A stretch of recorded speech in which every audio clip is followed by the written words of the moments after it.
जय Sai Ram everyone, welcome to echoes of Shirdi. यकीन है मुझे कि बाबा के आशीर्वाद से आप सब बहुत बहुत अच्छे होंगे मेरे साईं परिवार। अब कौन कहता है कि साईं बाबा चुप रहते हैं? बाबा बिल्कुल चुप नहीं रहते। उनकी लीलाएं तो हमसे बातें करती हैं, हमें समझना पड़ेगा। आज आप सभी के साथ शेयर करूंगी प्राची जी की जर्नी। मैम साईं बाबा के बारे में ज़्यादा नहीं जानती थी, पर उनके मंदिर जाती थी। इनकी सिस्टर की एक फ्रेंड टैरो कार्ड रीडर है और उनका ना एक व्हाट्सएप ग्रुप है जहां मैम भी एक मेंबर है। हर थर्सडे ग्रुप में फ्री कार्ड रीडिंग होता था। ग्रुप खुलता तो ग्रुप मेंबर्स को अपना नाम और लोकेशन लिखना होता था। 2-3 बार इनको कार्ड मिला, मतलब जब टैरो कार्ड रीड हुआ तो 2-3 बार इनको कार्ड्स मिला कि रीड साईं सच्चरित्र और नाम जाप का। पर मैम ने ज़्यादा ध्यान नहीं दिया।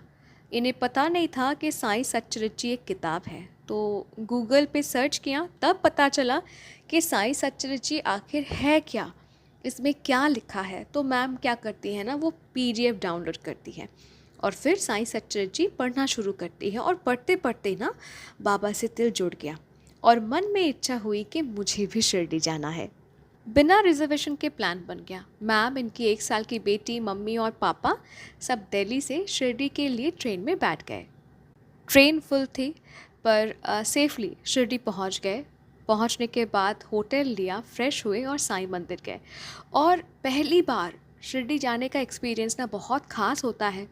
जिस जगह के बारे में हम सिर्फ सच्चरित्र जी में पढ़ते हैं, यूट्यूब में देखते हैं, इमेजिन करते हैं, उसी जगह जब पहुंच जाते हैं ना तो वो अलग ही एक फीलिंग होती है। और इनका भी दिल खुशी से भर गया बाबा के दर्शन के बाद। अगली सुबह काकड़ आरती में शामिल होने का मौका भी मिला।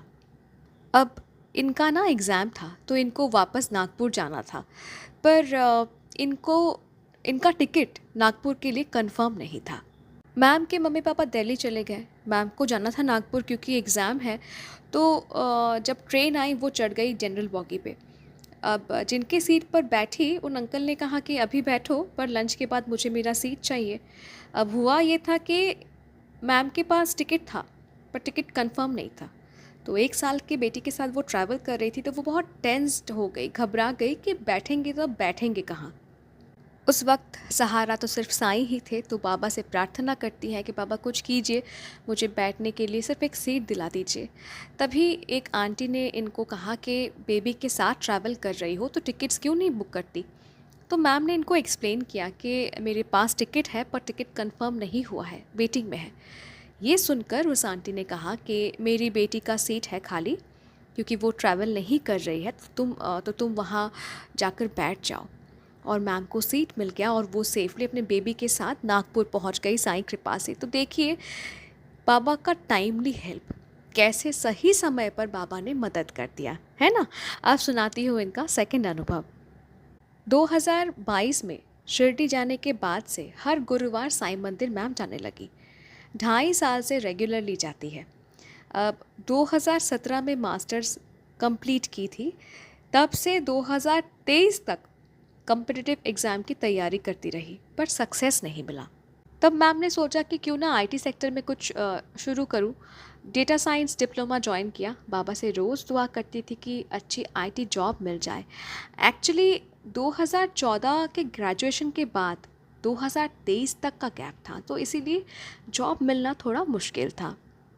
अब एक दिन हमारे चैनल से इनको एक साईं संदेश मिला, जहाँ लिखा था कि आज मंदिर आओ, तुम्हें उपहार देना चाहता हूँ। तो जब वो मंदिर गई तो एक आंटी ने ना इनको एक पेन दिया। ठीक है, साईं मंदिर में एक आंटी ने इनको पेन दिया। नव गुरुवार का बुक नहीं, कोई किताब नहीं, ऊदी नहीं, कुछ नहीं, बट पेन दिया। कुछ दिन बाद इनको एक कोचिंग इंस्टीट्यूट से आईटी ट्रेनिंग जॉब के लिए कॉल आई। मैम बताती हैं कि सैलरी कम था, फिर भी मैम ने जॉब ऑफ़र एक्सेप्ट किया क्योंकि इनको ना एक्सपीरियंस चाहिए था। वो इम्पॉर्टेंट था उनके लिए उस पीरियड में, पैसा नहीं। और जॉब स्टार्ट हुआ 7 अप्रैल 2024 को। 6 नवंबर 2024 से मैम एक अच्छे इंजीनियरिंग कॉलेज में असिस्टेंट प्रोफेसर बन गई। उन्हें तब रियलाइज़ हुआ कि वो पेन जो उन्हें साईं मंदिर में मिला था वो एक्चुअली बाबा का संकेत था। कैसे संकेत था? देखिए, एक टीचर प्रोफेसर के हाथ में सबसे ज़्यादा हमें क्या दिखता है? बुक्स, पेन्स, देखिए बाबा ने इन्हें मंदिर बुलाकर पेन दिया था। तब मैम को शायद समझ नहीं आया था, पर बाद में वो खुद रियलाइज़ करती हैं कि बाबा ने मुझे इसीलिए पेन दिया था। बाबा समझाना चाहते थे कि तुम बाद में असिस्टेंट प्रोफेसर बनोगी। देखिए बाबा के ये जो इशारे होते हैं ना, जो हिंट्स होते हैं, कभी कभी बहुत क्रिस्टल क्लियर होता है। आप हिंट मांगेंगे तो बाबा आपको मतलब क्लियर पिक्चर दिखा देते हैं। और कभी कभी कुछ ऐसे हिंट्स होते हैं ना जिसको आपको मतलब सॉल्व करना पड़ता है, जैसे ये वाला हिंट था। तो ये था मैम का अनुभव। Ma'am thank you so very much इतना खूबसूरत सा एक अनुभव हमारे साथ शेयर करने के लिए। मेरे साईं परिवार, अगर अनुभव अच्छा लगा तो प्लीज़ लाइक कीजिए, शेयर कीजिए सभी के साथ। और अगर अपना अनुभव मेरे साथ शेयर करना चाहते हैं तो प्लीज़ ईमेल कीजिए, इंस्टा पे मेल कीजिए, या फिर इंस्टा पे डायरेक्ट मैसेज कीजिए, या फिर मेरे व्हाट्सएप नंबर में भी मुझे आप मैसेज कर सकते हैं अपना अनुभव। कॉन्टैक्ट डिटेल्स डिस्क्रिप्शन पे दिया हुआ है। और अगर अभी तक चैनल को सब्सक्राइब नहीं किया है, मेरे साईं परिवार के सदस्य अगर अभी तक नहीं बने हैं तो प्लीज़ बन जाइए। मिलती हूँ बहुत जल्दी एक नए से अनुभव के साथ। टिल देन, जय साईं राम।